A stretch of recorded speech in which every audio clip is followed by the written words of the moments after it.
estatutários que vocês estão vendo aí na última linha, né? Os estatutários representavam em 2007 56% do total dos empregos do setor público, né? Próximo, por favor. Bom, uma outra coisa também que a minha pesquisa mostrou, né?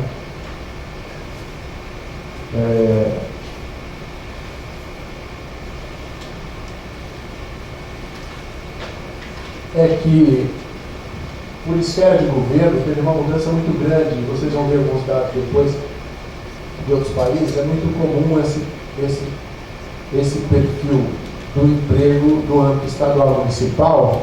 Tem estados que são unitários, né, que não tem essa coisa de falar estadual, então é local e federal. Mas no caso do Brasil, nós somos uma federação, tem os âmbitos subnacionais, que são estado e município. Em quase todos os países aconteceu isso. O peso do emprego no âmbito federal cai e o peso do emprego no âmbito municipal e estadual cresce, né? No caso brasileiro, o grande salto se dá depois da Constituição de 88, porque muitas atribuições foram dadas a estados e municípios, né? O emprego em saúde e educação, que em todos os países é o que conta mais. Estados Unidos, por exemplo, 1/3 do total de pessoas que são ocupadas nos Estados Unidos são na educação.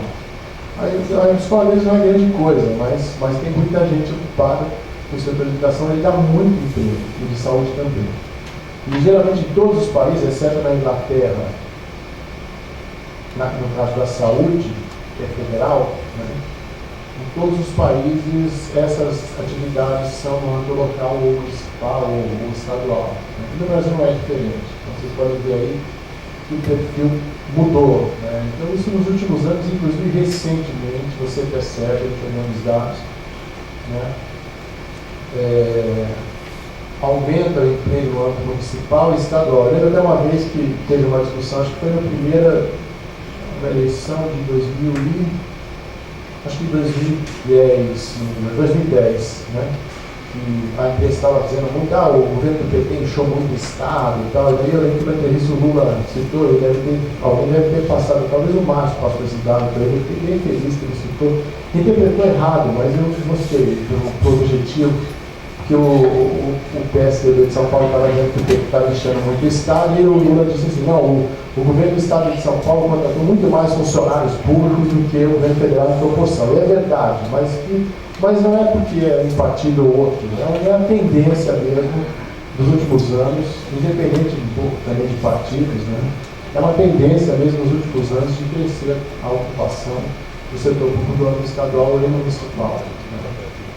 Então, enfim, vamos no próximo aqui para ver se eu tenho mais alguma coisa. Bom, do ponto de vista também do esfera de poder, acho que é natural, né? Vocês podem imaginar, do ponto de vista do esfera de poder, o executivo, na maioria dos países é assim também, né? O executivo no Brasil dá quase 80%. Tá? O que caiu no Brasil foi o emprego em empresas, né? Caiu. Antes de 2002 era um pouco mais até do que 9,8%. Se vocês olharem os dados aqui no meu estudo sobre o TT 1582, você vai ver que na Inglaterra, por exemplo, a Tati fez uma feroz privatização. Você percebe nos dados que o emprego em empresas estatais já caiu muito, né? É curioso, viu, Benjamin? Porque nos anos 50 e 60, o debate político realmente havia diferença. Quando entravam os trabalhistas, você olha o emprego público, nas estatais sobe, entre os conservadores cai. Aí tem uma hora que você olha assim, puxa, mas teve um momento que com os conservadores subiu, mas você vai ver o que é. Teve uma crise, a crise do petróleo e tal, daí os caras vão lá e salvam, porque eles são pragmáticos antes de ideológicos. Né? Agora, a partir dos anos 90, não. Aí a gente percebe que, independente do governo, esses empregos das empresas estatais, alguns outros segmentos, caem continuamente. Né? No caso da Inglaterra, tem uma exceção, que foi o National Health System, que foi criado pelos trabalhistas no pós-guerra, mas a Thatcher tentou e não conseguiu eliminar, que é o sistema de saúde inglês, que é bem razoável, né? Muito bom, que é no âmbito federal. Tá? Próximo. Bom, agora aqui um pouco pegando os outros países, tá? Claro que eu poderia ter feito aqui um PowerPoint bem maior sobre o Brasil, né? Mas já deu para ter uma ideia no caso brasileiro, né?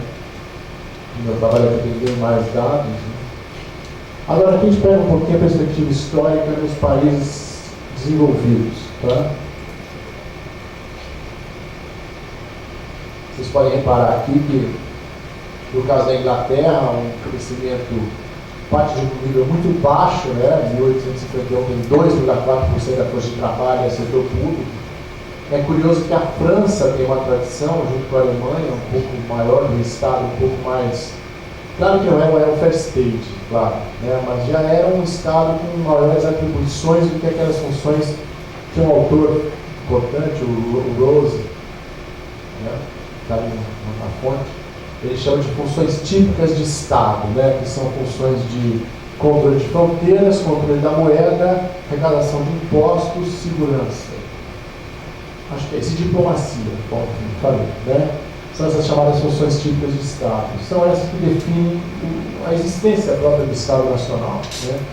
Então, até o meado do início, até um pouco depois ainda da Primeira Guerra, a maioria dos países tinham empregos apenas nessas funções típicas de Estado. No caso dos Estados Unidos, então, isso é claríssimo, né? Você vai ver que os Estados Unidos, em 1861, dá um salto ali. Para quem conhece um pouco da história dos Estados Unidos, isso daí é a guerra de secessão, né? E daí tem a contratação das Forças Armadas, do Exército e Marinha, e sobe, depois cai de novo, como também sobe em 1918, né? Que é a Primeira Guerra Mundial, depois cai de novo, né? Mas isso é uma primeira elemento que eu coloco, né? Para mostrar que as funções típicas de Estado são apenas elas, praticamente, que definem o emprego público no meados do século XIX e início do século XX. Né? A próxima lâmina, por favor.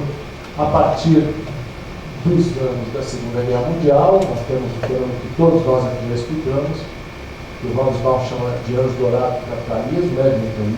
Enfim, toda a construção social pós-guerra, a formação do welfare state, se bem que há países que já tinham o welfare state bem antes, né? Mas a gente percebe que a segunda modalidade muito importante de emprego no setor público é o emprego no setor da área social, né? Então, além daquelas aquelas atividades típicas de Estado que eu mencionei agora há pouco, tem um segundo grupo, que são as atividades sociais, que são basicamente previdência, saúde e educação, e a burocracia que toma conta também disso, né?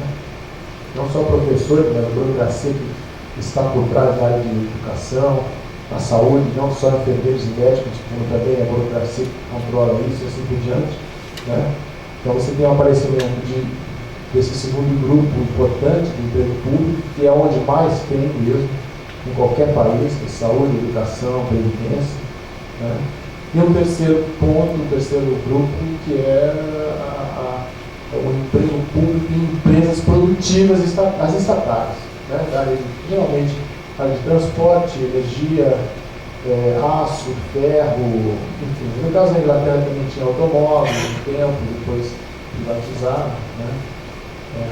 Então vocês percebem aí um crescimento bastante expressivo, né? Do emprego público nos países desenvolvidos, né? Próximo. Aqui é uma coisa que isso sim eu coloquei na minha tese, não é uma tese sobre esse tema, é uma tese mais ampla, né, que trabalha no sentido mais extenso. Mas foi um dado que eu peguei na época, né, para discutir um pouco pós-guerra, né? Esses números são realmente surpreendentes. Quando eu olhei, eu pesquisei e falei, pô, não é possível, eu vou olhar de novo e tudo, mas é o que está aí mesmo, que vocês estão vendo, né? O emprego entre 1950 e 1980, que o desemprego caiu bastante na Europa e tudo, mas basicamente, em termos líquidos, em vários países, cresceu por causa do emprego no setor público. Você tem o setor privado. O caso da Itália é um caso especial, porque o setor privado da Itália você encontra um emprego agrícola que caiu muito, né? Mas na Alemanha, né, na Grã-Bretanha, na França, também nos Estados Unidos, você tem um ganho muito expressivo de produtividade no setor privado e tudo. Então a geração de emprego mesmo veio no welfare state, né? Se você olhar aí, o crescimento do emprego no setor privado entre 1950 e 1980, na Grã-Bretanha, na França e na Itália caíram. No caso da Itália e da França, 0,4% ao ano em média, é bastante coisa. Né? Quer dizer, o que... E aqui não é aquela coisa que falam aí, os conservadores inchou o Estado, não é isso, não. O Estado cresceu e passou a ter atribuições importantes, né?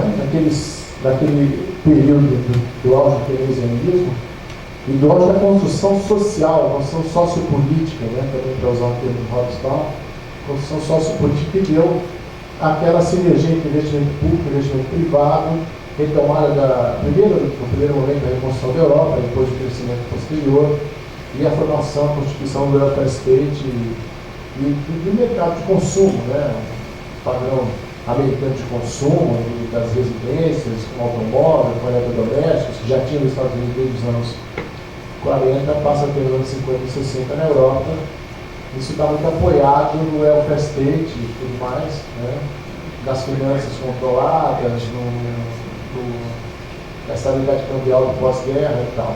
Então, o mercado de trabalho, em termos de emprego entre o setor público e privado, você percebe aí o peso, a importância que teve o emprego público nesse período. Né? Próximo, por favor. Agora aqui eu vou pegar alguns países, né? Que é interessante sublinhar alguns casos específicos. Né? Aqui vocês estão vendo o caso da Inglaterra, na Grã-Bretanha, né? São os 4 países. Né?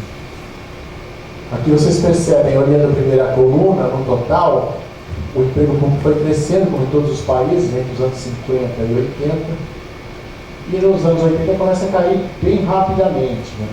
Realmente hoje se expressa mais nitidamente o neoliberalismo, se você for medir por esses critérios.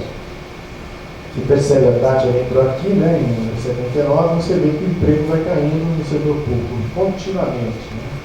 Subiu um pouquinho aqui no final do vídeo, né, que já não era mais a Tati. Aí você vai vendo aqui, no caso, aumenta bastante nos governos locais, né? Aumenta muito aqui, principalmente na área de saúde, aliás, na área de educação. Tá? Educação e urbanização, que dá muito emprego, né? Controle de estradas, de obras viárias, controle de tráfego, né? Transporte pelas cidades. E o peso, aqui você vê, o peso relativo do emprego no governo central cai, né? Principalmente porque cai o emprego nas indústrias nacionalizadas. Né? Cai expressivamente. Né? Certo? Agora, aqui o National Health System, que é o sistema de saúde pública que foi criado no governo trabalhista, o primeiro governo trabalhista do pós-guerra, aqui sempre, esse ponto está errado, né? Aqui sempre cresceu, tá?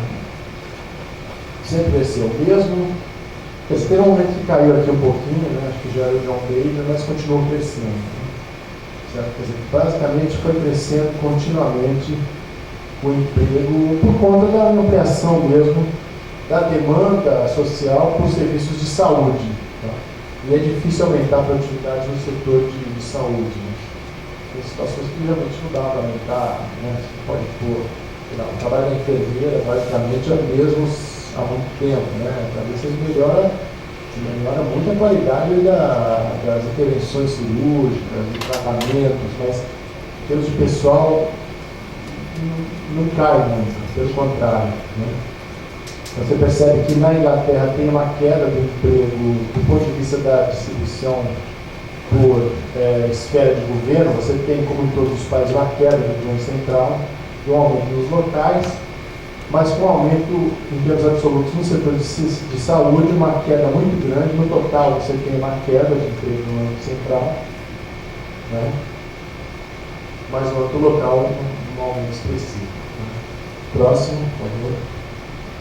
Aqui, Estados Unidos, que eu acho que é um país que é muito interessante. Né?